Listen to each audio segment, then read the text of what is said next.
Mister உழவன் நேயர்கள் அனைவருக்கும் அன்பு வணக்கம். இன்றைக்கி நம்ம இந்த வீடியோவில் ஒரு பிராய்லர் தீவனத்தை எப்படி தயாரிக்கிறது, அதுக்கான இன்க்ரீடியன்ஸ் என்ன, எவ்வளோ விகிதத்தில் தயாரிக்கணுன்றதை பார்க்கலாம். பிராய்லர் தீவனத்தில் ஸ்டார்டர், ஃபினிஷர்ன்ற ரெண்டு வகையாக பிரிக்கலாம். இந்த ஸ்டார்டர் ஃபினிஷர் வந்து கோழி குஞ்சுகளோட வயதுக்கேற்ப மாறுபடும். ஃபஸ்ட்டு பார்த்திங்கன்னா ப்ரீ ஸ்டார்டர், அதாவது நம்ம வாங்கிட்டு வந்த நாள்லேருந்து 2வது வாரம் வரைக்கும் கொடுக்கக்கூடிய உணவுகள் ப்ரீ ஸ்டார்டர்னு சொல்லுவோம். அடுத்தது பார்த்திங்கன்னா ஸ்டார்டர், 2வது வாரத்திலிருந்து 4வது வாரம் வரைக்கும் இருக்கக்கூடிய கோழி குஞ்சுகளுக்கு கொடுக்கக்கூடிய தீவனம் தான் ஸ்டார்டர்.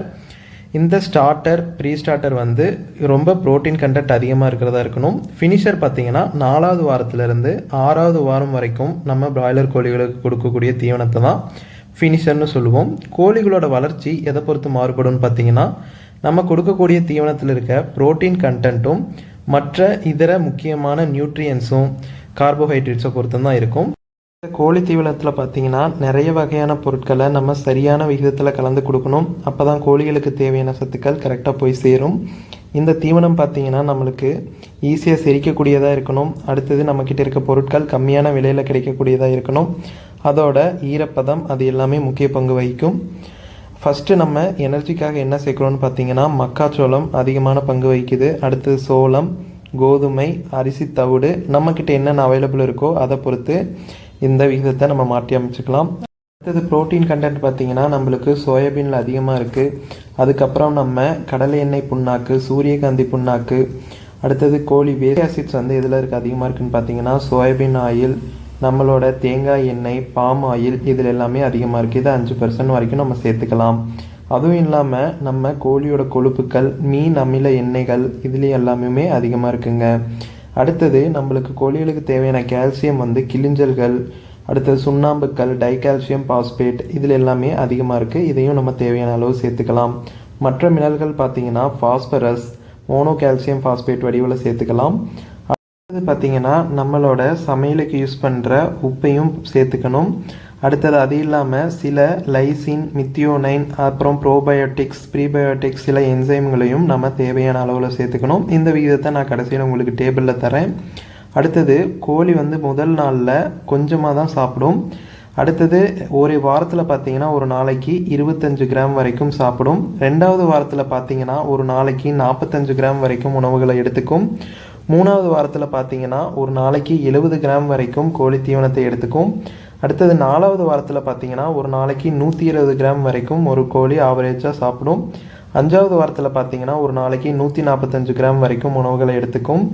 6வது வாரத்தில் பார்த்திங்கன்னா ஒரு நாளைக்கு 150 கிராம் உணவு எடுத்துக்கும். 6வது வாரத்திலேருந்து நம்ம கோழி எவ்வளோ தான் சாப்பிட்டாலும் வெயிட் கெயின் ஆகாது. அதனால் 6வது வாரத்துலேயே நம்ம சேல் பண்ணுறது தான் பெஸ்ட்டு. அடுத்தது கோழி தீவனம் பார்த்திங்கன்னா நம்மளுக்கு 3 டைப்பில் இருக்கும். ஒன்று கிரம்பிள், 2வது மேஷ், 3வது பெல்லட். கிரம்பிள்னால் என்னென்னு பார்த்தீங்கன்னா பெல்லட் சைஸில் இருக்கிறதே சின்ன சின்னதாக நுணுக்கி கொடுக்கக்கூடியது. அது வந்து 3 வாரம் வரைக்கும் கொடுக்கலாம். 2வதுலேருந்து 3வது வாரம் வரைக்கும் பெல்லட் டைப்புகளான உணவுகளை கொடுக்கறது நல்லது. இப்போ வந்து நம்ம ஒவ்வொரு மூலப்பொருட்களையும் எந்தெந்த விகிதத்தில் கலந்துக்கலான்றதை பார்க்கலாம். நான் வந்து இதில் 100 கிலோவுக்கு தேவையான மூலப்பொருட்களை கொடுத்துருக்கேன். உங்களுக்கு எவ்வளோ தேவையோ அதை பொறுத்து இந்த விகிதத்தை நீங்கள் மாற்றி அமைச்சுக்கலாம். நான் முன்னாடியே சொன்ன மாதிரி கோழிகளுக்கு முதல் 2 வாரத்தில் கொடுக்கக்கூடிய உணவுகள் முக்கிய பங்கு வகிக்குது. அந்த ப்ரீ ஸ்டார்டரில் வந்து நம்மளுக்கு ப்ரோட்டீன் கண்டென்ட் அதிகமாகவே இருக்கணும். இதில் நம்ம என்னென்ன பொருட்கள் ஆட் பண்ணுறோன்னு பார்த்திங்கன்னா மக்காச்சோளம், தவிடு, சோயாபீன் மீல், அடுத்தது கடலை புண்ணாக்கு, கருவாடு வந்து பார்த்திங்கன்னா இதில் ப்ரோட்டீன் கண்டென்ட், நோய் எதிர்ப்பு சக்தி, இது எல்லாமே அதிகமாக இருக்குது. அடுத்தது போன் மீல் வந்து கால்சியம் அதிகமாக இருக்குது. பாம் ஆயில், நம்மளோட சமையல் உப்பு, டைகால்சியம் பாஸ்பேட் கால்சியம் சத்துக்காக, அடுத்தது சுண்ணாம்பு பவுடர், இது எல்லாமே நம்மளுக்கு சொன்ன வரைக்கும் மார்க்கெட்டில் ஈஸியாகவே அவைலபிலிட்டி இருக்கும். அந்த DL methionine, L lysine, trace mineral, vitamin premix, anti ஆக்சிடென்ட்லாம் பார்த்திங்கன்னா நம்ம கோழிகளோட தீவன கடைகளில் இல்லைனா மருந்து கடைகளில் ஈஸியாகவே கிடைக்கக்கூடியது தாங்க.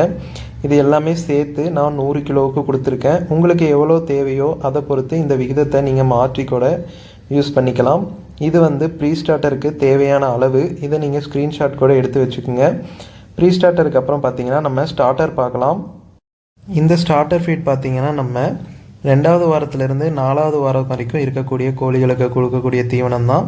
இதில் ப்ரீ ஸ்டார்டரை விட கொஞ்சம் ப்ரோட்டீன் கண்டென்ட் கம்மியாக இருக்கும். எனர்ஜிக்காக கொடுக்கக்கூடிய மக்காச்சோளம், தவிட்டோட கண்டென்ட் அதிகமாக இருக்கிறத நீங்கள் பார்க்கலாம்.